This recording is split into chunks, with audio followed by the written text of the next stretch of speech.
របៀបផ្ដាច់កម្រងស្មាតទាំងអស់ការផ្ដាច់កម្រងស្មាតទាំងអស់នេះបានន័យថាពេលណាដែលបងប្អូនបញ្ចូលលុយកាត់មួយសេនពីរសេនអីចឹងណាអញ្ចឹងធ្វើឲ្យបងប្អូនយើងទាំងអស់គ្នា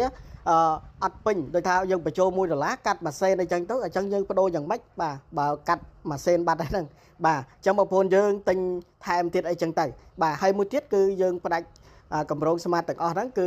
នៅពេលណាដែលយើងបានភ្ជាប់កម្រងណាមួយចឹងណាបាទនៅពេលយើងបានភ្ជាប់កម្រងណាមួយយើងចង់ផ្ដាច់វិញណាបាទគឺយើងផ្ដាច់វិញបានធម្មតាយើងចង់ទៅបដូរអីផ្សេងបានបាទបន្តទៀតចឹងណាបងប្អូនណាហ្នឹងហើយមួយទៀតបងប្អូនខ្លះគាត់បញ្ចូលលុយបាទគាត់បញ្ចូលលុយមិនតាន់បានបដូរផងបដូរដោយអូតូដោយខ្លួនឯងអីចឹងណាហ្នឹងហើយបងប្អូនអត់ចង់អញ្ចឹងឯងបងប្អូនចង់បដូរដោយខ្លួនឯងហ្មងចុចបដូរដោយខ្លួនឯងហ្មងណាអត់ចង់ឲ្យមានការបដូរអូតូអញ្ចឹងណាបងប្អូនណាហ្នឹងហើយអូខេអញ្ចឹងបងប្អូនទាំងអស់គ្នាតោះយើងចូលទៅធ្វើទាំងអស់គ្នាបងប្អូនចុចចូលកន្លែងការខលរបស់យើងមកបាទអ្នកការខលបងប្អូនចុចចូលមកបន្តមកទៀតបងប្អូនទាំងអស់គ្នាដើម្បីចូលទៅផ្ដាច់កម្រងស្មាតទាំងអស់បងប្អូនចុចផ្កាយចុចតាមខ្ញុំមកផ្កាយ1200បន្តមកបងប្អូនចុចធុងជ្រូកហើយបញ្ជូនណាបាទផ្កាយ1200ធុងជ្រូកបញ្ជូនអាហ្នឹងយើងផ្ដាច់កម្រងស្មាតទាំងអស់បងប្អូនណាហ្នឹងហើយចុចមកកន្លែងខលហ្នឹងបាទអញ្ចឹងបងប្អូនទាំងអស់គ្នាគេថាសូមជ្រើសរើសលេខ1បង្ហាញឈ្មោះសេវាកម្មទាំងអស់ហើយលេខ2បញ្ឈប់សេវាកម្មទាំងអស់អញ្ចឹងបើសិនតែយើងយកលេខ1បានន័យថាយើងទៅចូលមើលឈ្មោះសេវាកម្មទាំងអស់ហ្នឹងដែលយើងបានភ្ជាប់ប្រមាណអីប្រមាណអញ្ចឹងណាប៉ុន្តែបងប្អូនមិនចាំបាច់ចុចលេខ1ទេយើងមកយកលេខ2វិញបងប្អូនណាហ្នឹងហើយកុំឲ្យនេះអាហ្នឹងគឺគាត់ថាឲ្យយើងទៅបង្ហាញឈ្មោះសេវាកម្មដែលយើងបានភ្ជាប់អាហ្នឹងយើងមិនបាច់ចាំទៅមើលក៏បានដែរណាចឹងយើងដឹងនេះបញ្ឈប់សេវាកម្មទាំងអស់បាទអញ្ចឹងយើងចុចលេខ2មកបងប្អូនណានេះយកលេខ2ណាបាទបញ្ឈប់សេវាកម្មទាំងអស់បាទចុចលេខ2មកដល់មកចុចពាក្យថាសេនណាហ្នឹងហើយអូខេបាទអញ្ចឹងយើងចូលមកដល់កន្លែងនេះបងប្អូនទាំងអស់គ្នាគេដាក់ថាសូមជ្រើសរើសសេវាកម្មដែលចង់បញ្ឈប់អញ្ចឹងលេខ1គេដាក់ថាសេវាកម្ម Digital ហើយមួយទៀតលេខ2គឺសេវាកម្មទូរស័ព្ទបងប្អូនណាបាទហ្នឹងហើយអញ្ចឹងបងប្អូនទាំងអស់គ្នាយើងយកមួយណាសេវាកម្មទូរស័ព្ទឬមួយក៏សេវាកម្ម Digital បងប្អូនអញ្ចឹងបើសិនតែយើងយកអានោះវាមាន2អញ្ចឹងយើងធ្វើមួយសិនយើងយកសេវាកម្ម Digital មុនមកបងប្អូនណាចុចលេខ1ណាបាទចុចលេខ1ហើយចុច Send បាទបន្តមកយើងចុច OK សិនបើចេញអញ្ចឹងបងប្អូនទាំងអស់គ្នាយើងចុចផ្កាយម្ដងទៀតផ្កាយ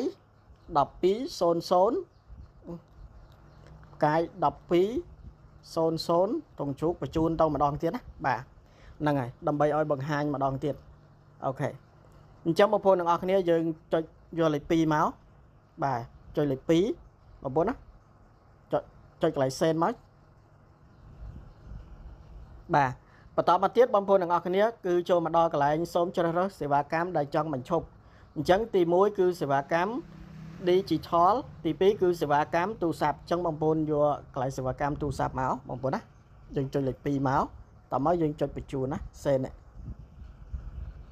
បាទអញ្ចឹងបងប្អូនទាំងអស់គ្នាអ្នកកំពុងតែបញ្ឈប់សេវាកម្មទូរស័ព្ទសូមឆ្លើយតបលេខ1បញ្ជាក់លេខ0ទំព័រដើមអញ្ចឹងគេឲ្យយើងបញ្ជាក់បងប្អូនណាយើងចង់ផ្ដាច់ទាំងអស់មែនទេអញ្ចឹងយើងចុចលេខ1មកដើម្បីបញ្ជាក់ណាហ្នឹងហើយចុចលេខ1ហើយយើងចុច Send បាទអូខេ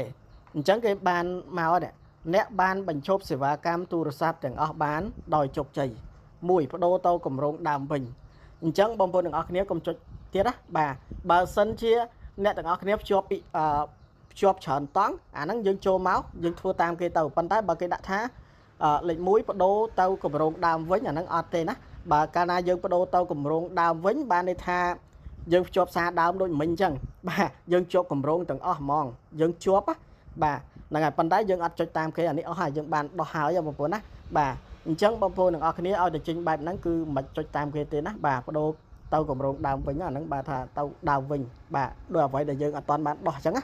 បាទអូខេបងប្អូនទាំងអស់គ្នាអញ្ចឹងយើងបានដោះរួចរាល់អស់ហើយអញ្ចឹងយើងបានភ្ជាប់គម្រោងអីគឺអត់បានទៀតទេបងប្អូនណាហ្នឹងហើយអញ្ចឹងយើងបញ្ចូលកាតថ្ងៃក្រោយគេលេងកាត់យើងហើយបងប្អូនណាបាទបញ្ចូលថ្ងៃក្រោយលេងកាត់1សេន2សេនឬមួយក៏លេងដូចថាយើងបញ្ចូលក្រោយ